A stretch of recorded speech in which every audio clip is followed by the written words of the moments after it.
In this video, I'll be showing you how you can recover your Brawl Stars account without any Supercell ID. Well, this process will take really a while or a lot of time.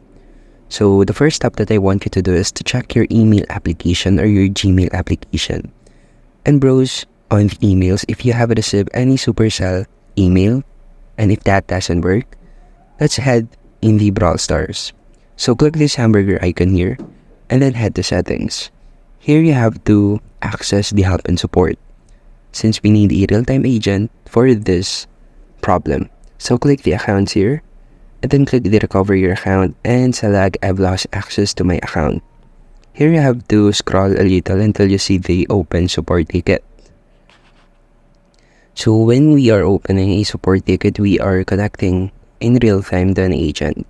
So just fill in all these details, which is the player tag of the lost account, the name of your lost account, and what is the proximate trophy count, and lastly is the club that it belongs to if it has any.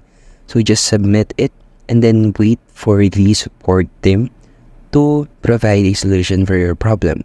And basically that's it. That's how you can recover your Brawl Stars account without any Supercell ID, and thank you for listening.